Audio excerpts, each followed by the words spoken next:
do you really need a Slow N Sear?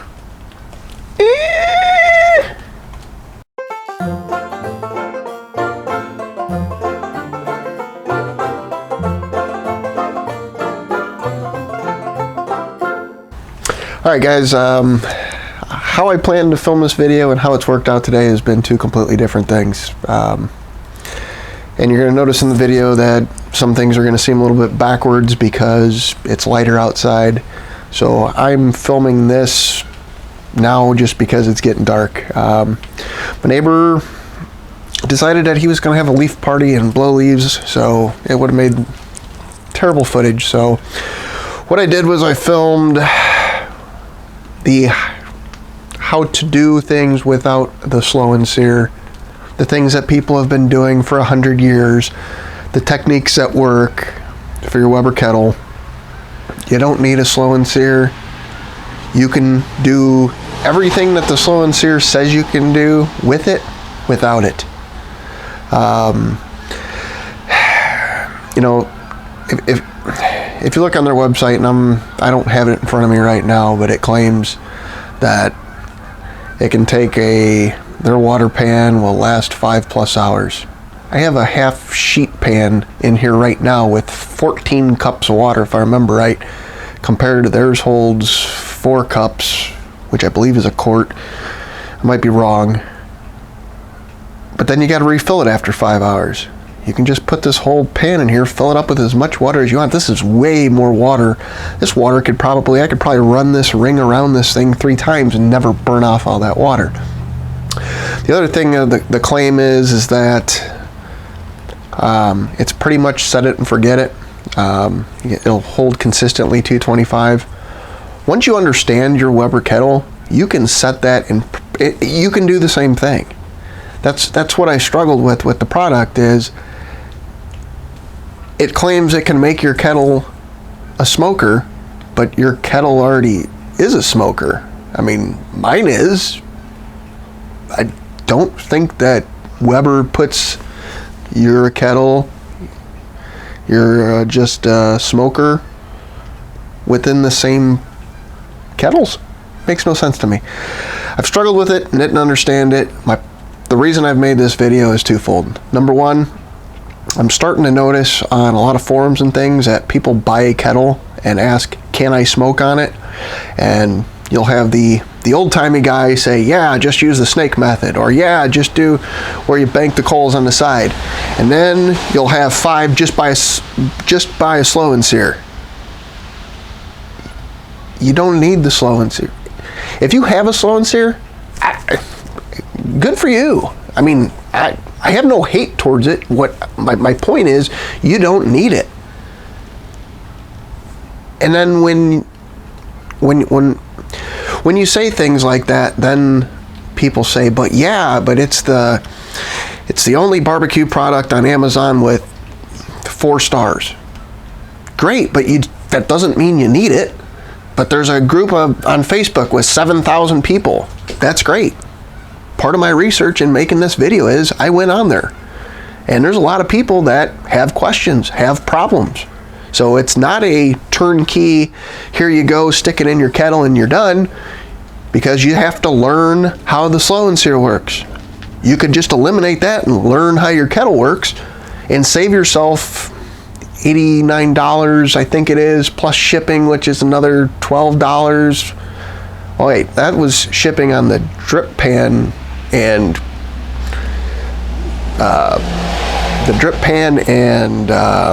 griddle, which was $80. So let's take a couple steps back here, kids. The guy that invented this is a physicist. He's a really smart guy. That's not where he's really smart. He mass marketed this thing like nothing I've ever seen before. That guy is really smart. And David, I give you a lot of credit for what you've done. Now you're going to sit there and people are going to say, but I went on YouTube and I saw all these big barbecue channels make videos on it. So it must be good, right? It is good. It does what it says it does. But the kettle already does what it says it does. That's what a lot of people like myself don't understand. if you have one and you put it in there and it works, keep rocking on. But if you're the guy that's on the fence, or you're the guy, hey, it's Christmas time, a couple days from here, somebody's going to end up with a kettle, and they're going to be, it's their first real outdoor cooking, barbecue, grilling experience, and they're going to start going on forums, and they're going to land on YouTube. And it's funny to me, there's not one video on YouTube that even talks about this at all that I could find. Now, everybody gets a little bit different search results on YouTube. We all get it. All right. So right now, let me see what time it is. What you're going to see here in a second, I started at 2 o'clock. It's 4:45. So for 3 hours now, I made a half circle in my kettle, and when I checked on it basically an hour ago, we had moved about this much. So if my math is correct, we're gonna blow the 8 hours out of the 8 hours of what you can get out of a Slow N Sear out of the water. Then somebody's gonna say, but they claim 8 hours, but a lot of people say you can get 10 to 12 hours. We've only made a half a snake. We're gonna blow that out of the water too. It's just all the way you set things up. It's the way you understand your kettle, or any grill for that matter. Once again, I want to say, the guy that made this, smart guy. The people who made videos on it on YouTube, they're telling you the truth. But the question's never asked, do I need it? Because the answer's no. And a lot of people have seen that.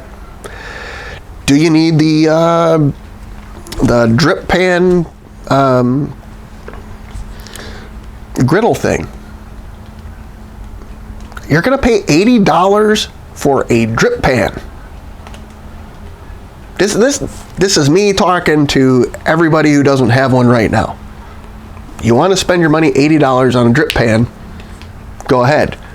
But remember, you could just completely neglect your kettle, and it's probably going to last you 3 years, and with that $80 you didn't spend, you got to buy a whole new kettle. So think about that. And then the conversation will become, but it's a griddle. Well, I'm standing right here, you can't see it, in front of a 17-inch Blackstone griddle I'm about to make some burgers on here after I get done with this. I picked it up at Dick's Sporting Goods for $69.99.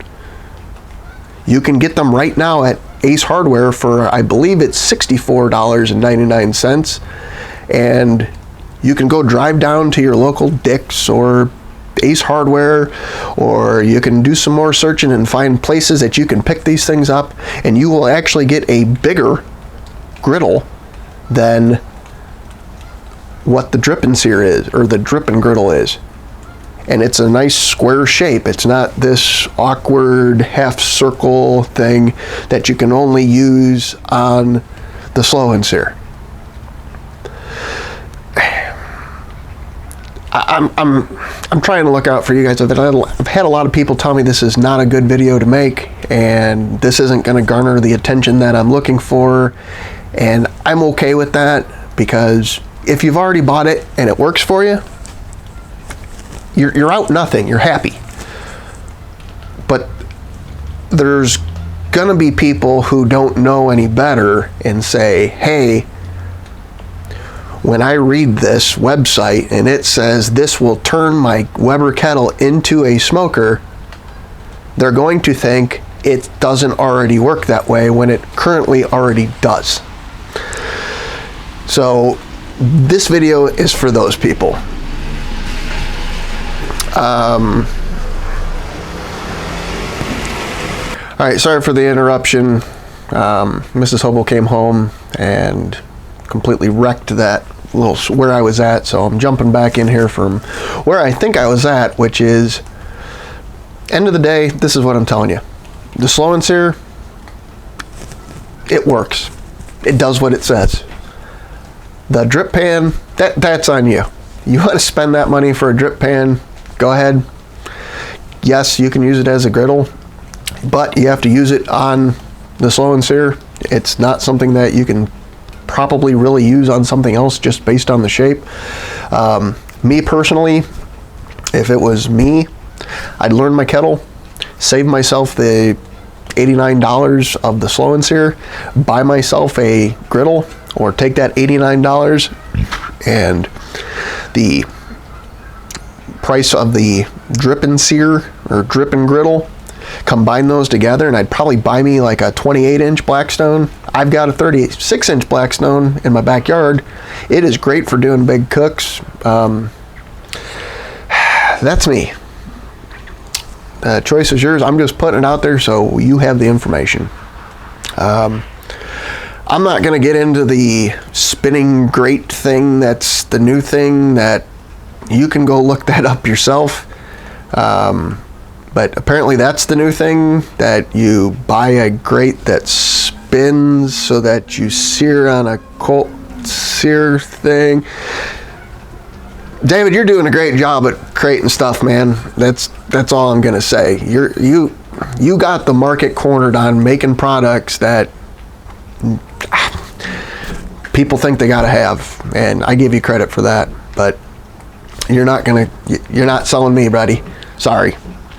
All right, guys. Thanks for tuning in. Oh, before I forget. I'm going to show you how to not use the Slow N Sear. Basically what I did, it's called the snake method. You line your coals up 2 wide all the way around the outside of your kettle. You put a second stack all the way on top of it. You can put your wood how you like it. I like to lean my wood up on end. You'll see here in a second. I'm going to run that through.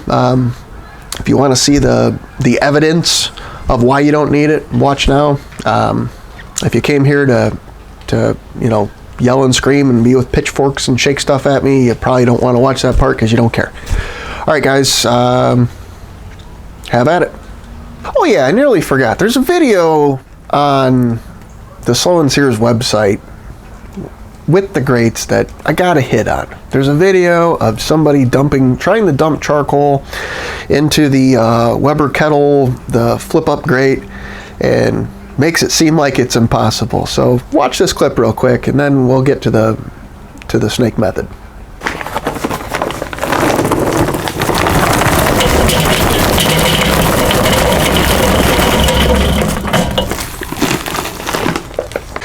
As you guys can see, I've already started the snake method. Just go 2 wide and then put another 2 on top of them.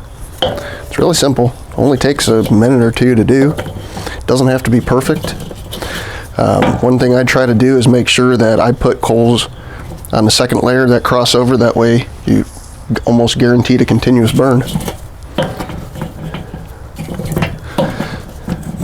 I've not had any issues with this method.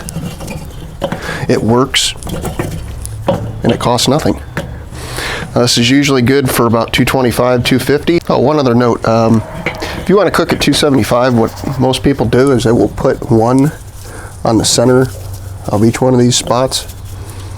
That'll raise your temp about 25 more degrees.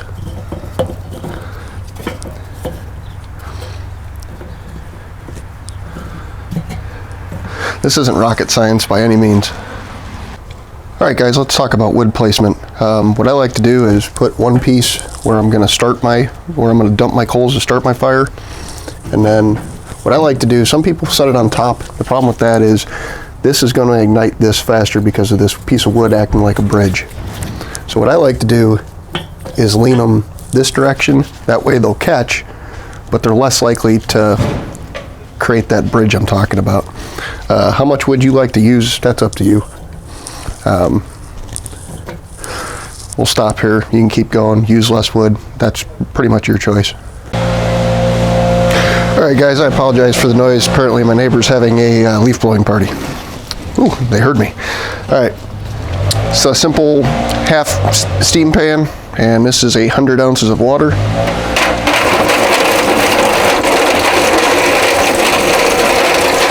Just pour that in there slowly to avoid any spilling if you can. A little bit that splashes out won't hurt anything.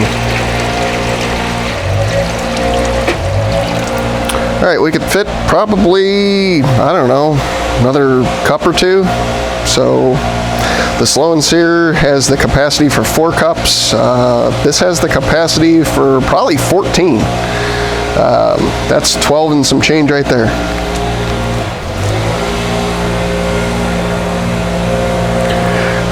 We got our coals firing up. We got 12 of those in the fire starter.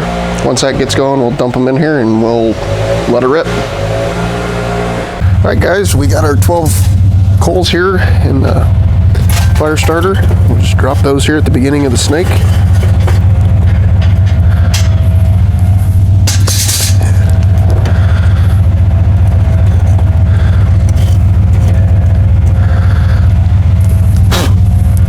So what I did is I put a stove thermometer, temp gauge, whatever the heck it is, right there above the water so we can see what the temperature is coming up. All right, we'll grab our grill grate, slide it in there, close it down. You want this, I usually put it about anywhere from 50 to all the way open.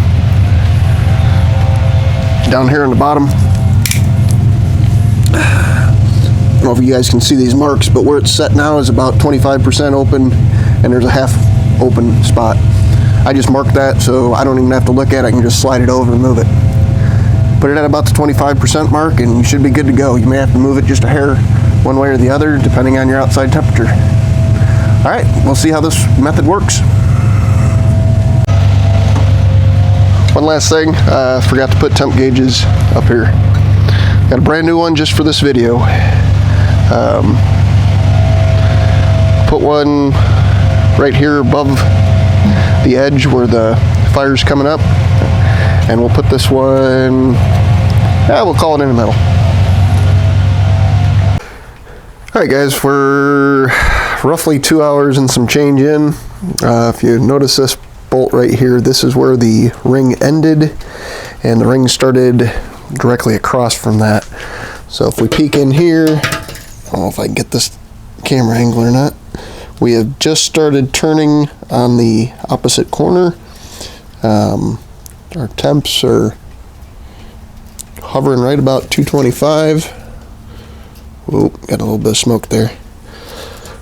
And I put this, you ain't gonna be able to see it. All right, sorry about the steam out. I'll bring you back here in another couple hours and we'll keep track of where we're at. All right, guys, we're right at 4 hours. As you can see, that one's reading just short of 225. That one's 235. The yellow cap is where the line where we started and ended roughly. As you can see, we're right at the corner. So I'm pretty confident we're gonna blow the timeline out of the water since we're already 4 hours in and we still have more charcoal to go. I'm gonna guess that we'll probably get 6 out of it. All right, I'll update you the next time. Actually, the next time I update you will be when we break 225 as a minimum. I'll bring you then. All right, guys, it's 7:20, which means we're 5 hours and 20 minutes in.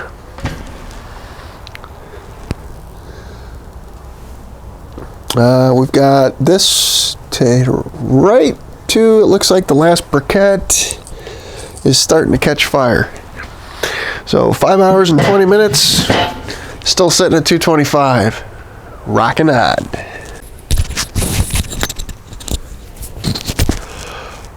What's up, guys? It's 8 o'clock, which puts us at 6 hours. Survey says coals look like they're about gone. 226-ish. Let's see if I can. 225. Oh, this is gonna probably burn my hand. Yeah, that doesn't help any. Let's see if you can see that. 225, but basically our coals are gone. Looks like we may have 1, 2 coals gone. So this is what I'm gonna do. I'm gonna say that we have successfully proven that a half ring of briquettes, which was roughly 48 to 50, will get us 6 hours of cooking time. So if you want to do the math on that and double that, you'll get 12 hours out of roughly 100. So I think we pretty much have beaten the Slow N Sear. Alright, one last thing coming up. Alright guys, as you can see, we have made it for 6 hours with the briquettes, so I think we've pretty much killed the slow side of the argument. I was going to cook a steak tonight. I've got this really nice steak here. It's getting late. I don't think I need to do that. I'm going to flip over here to my other camera. If you watch the Slow N Sear, how they claim to do it, after you do the slow side, heat up a charcoal starter full of briquettes. My suggestion, just you've got this little center insert thing here. Set it on top of your charcoal starter and put your steak on there. If you got multiple steaks, take these 2 baskets that you got, came with the grill, take your entire grill and set it on there. You can do 3. Alright, thanks for tuning in. You guys know the deal. If you like the video, hit the thumbs up. You want to put hate comments in the bottom, I'm cool with that. I just felt like somebody needed to say this type of stuff so people got a fair assessment and fully understood what products do. If you want to be a subscriber, be a subscriber. If you like notifications, hit the bell, blah blah blah. Good night. Thanks for tuning in. Bye.